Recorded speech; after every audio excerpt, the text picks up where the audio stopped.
अस्सलाम वालेकुम नाज़रीन, आप देख रहे हैं मेरे YouTube digital channel central news 11। मैं हूं आपका मेज़बान मुनीर अहमद। प्रोग्राम वही सच कड़वा होता है मुनीर अहमद के साथ। नए पुराने देखने वालों से दरख्वास्त, मेरे चैनल को सब्सक्राइब करें, लाइक करें वीडियो, और मेरा चैनल अगर आप पसंद करते हैं तो दोस्तों के सोशल मीडिया लिंक पर ज़रूर शेयर करें। अपने कीमती मशवरे, अपने मैसेजेस मुझे ज़रूर कमेंट्स किया करें। मैं हर मैसेज का जवाब देता हूँ, बुरे कमेंट्स का जवाब बिल्कुल नहीं दूंगा। सियासी कमेंट्स का भी जवाब देता हूँ क्योंकि मैं एक सहाफ़ी हूँ, यहाँ बैठ के सहाफ़त करता हूँ। नाज़रीन, प्रोग्राम के मौजू की तरफ बढ़ते हैं। और जैसा कि आप जानते हैं कि सदर मुमलिकत जनाब आसिफ अली जरदारी साहब सख्त अलील हैं। दुआ कीजिए अल्लाह उनको सेहत, तंदुरुस्ती और शिफा दे।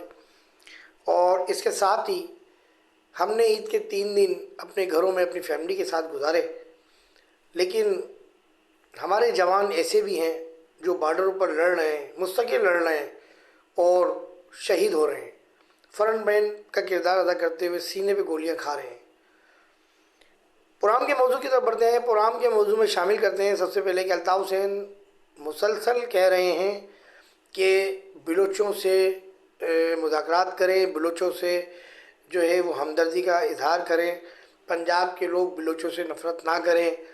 और चीफ़ ऑफ आर्मी स्टाफ से भी वो मुतालबा करते हैं कि फ़ौज जो है वो बलोचों के साथ मुज़ाकरात करे, बात करे। मुल्क हालात बहुत ख़राब हैं, मुल्क के हालात, और मुल्क हमारा जो है वो बड़े नाजुक दौर से गुज़र रहा है। बलूचिस्तान के हवाले से मैं समझता हूँ MKM के बानी अल्ताफ़ हुसैन वाहिद शख्स हैं और वाहिद सियासतदान है पाकिस्तान के जो बलूचिस्तान के मसले पर बड़ा संजीदगी से जो है वो अपने ख़यालात का इजहार करते हैं। वो बहुत संजीदगी के साथ इस मैटर पर वो बात करते हैं। मैं ये समझता हूँ कि अगर उनकी बात पर तवज्जो दी जाए, अगर उनकी बात पर गौर किया जाए तो इसमें खुदा न खास्ता कोई बुराई नहीं है। यहाँ हमें अपनी अनापरस्ती ख़त्म करने की जो है ज़रूरत है, अपना ईगो ख़त्म करने की ज़रूरत है।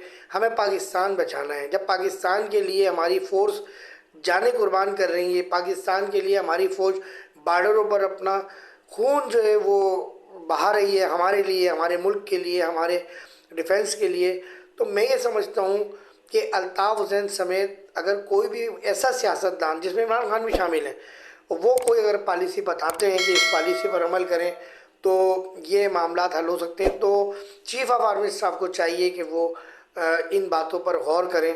कोई इसमें हर्ज नहीं है। खुदा न खास्ता अल्ताफ़ हुसैन भी पाकिस्तानी जो है शहरी थे, शहरियत रखते थे, ठीक है, उनके बाद आज लंदन का पासपोर्ट है, लेकिन हैं तो वो पाकिस्तानी। और इसी तरह इमरान खान है, वो ज़ाहिर है वो भी पाकिस्तानी हैं और वज़ीर आज़म रह चुके हैं। तो इसमें कोई बात नहीं है कि अगर खुदा न खास्ता इनकी बातों पर गौर व फिक्र करके, इनसे मुशावरत करके अगर हम बलूचों से बात करें, हमारे आर्मी चीफ बात करें, हमारे वो इदारे जो इस मामले में बीच में पड़ सकते हैं वो अगर बात करें, तो शायद ये मसला बातचीत के ज़रिए, टेबल टॉक के ज़रिए हल हो जाए। और कोई भी ऐसा मसला दुनिया में नहीं है जो टेबल टॉक के ज़रिए हल ना होता हो। फ़िलहाल अल्लाह बेहतर करेगा। अब ये तो हमारे चीफ ऑफ आर्मी स्टाफ साहब का काम है, इदारों का काम है कि किसको किस निगाह से देखते हैं। बाकी सेकंड मौजू में हम आते हैं और बात करते हैं कि आफाक साहब जो है वो 14 नवंबर की तैयारी कर रहे हैं। आफाक साहब के साथ कई लोग उनसे मुलाकातें करके अपनी हिमायत का यकीन दिला रहे हैं। देखिए, इस वक्त शहर में वो सियासी हलचल नहीं थी। आज से तकरीबन 2-2.5 माह पहले जो सियासी हलचल शहर कराची में आफाक साहब ने जो है वो टैंकर माफिया के ख़िलाफ़ आवाज़ उठाकर पैदा की है शहर में। और ना सिर्फ टैंकर माफिया के ख़िलाफ़ आफाक साहब ने आवाज़ उठाई, बल्कि उन्होंने क्लियर कहा कि मैं महाजरों के लिए ही नहीं आवाज़ उठा रहा, मैं बल्कि तमाम वो कौमियत के लोग जो टैंकर्स की जद में आकर शहीद हुए हैं, हलाक हुए हैं, मैं उन सब के लिए आवाज़ उठा रहा हूँ। और मैं किसी पख्तून के ख़िलाफ़ नहीं हूँ, टैंकर माफिया के ख़िलाफ़ नहीं हूँ। मैं ये कहता हूँ जो SOPs हैं, अगर उनके ज़रिए ये टैंकर्स या हैवी ट्रैफिक चलता है तो मुझे कोई एतराज़ नहीं है। और वो गलत नहीं कहते। कराची के तमाम ट्रैफिक चौकियाँ, ये हकीकत है, बिल्कुल हकीकत है।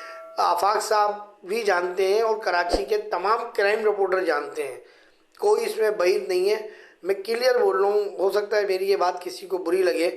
तमाम क्राइम रिपोर्टर, क्योंकि उनकी बीट ही है, देखिए, चिंची अगर रोड पे चल रहा है, उसका अगर रूट दिया है, तो ये रूट किसने दिया? चिंची का तो रूट अलाउ है ही नहीं। किसने रूट अलाउ कर दिया चिंची का? जो भी रूट है, मुझे तो नहीं पता कौन कौन से रूट चलना है। यानी कि जैसे कि वाटर पंप से लालू खेत तक एक रिक्शा आ रहा है चिंची, तो उसका एक रूट बनाया हुआ है, उसका शीशे पे लिखा हुआ है, तो किसने दिया?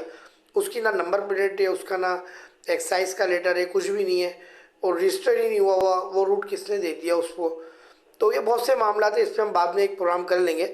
लेकिन बात ये, आफाक साहब गलत नहीं कहते, मैंने कई मामला देखे हैं, मैंने इस पर कई वर्किंग की है, ठीक है ना।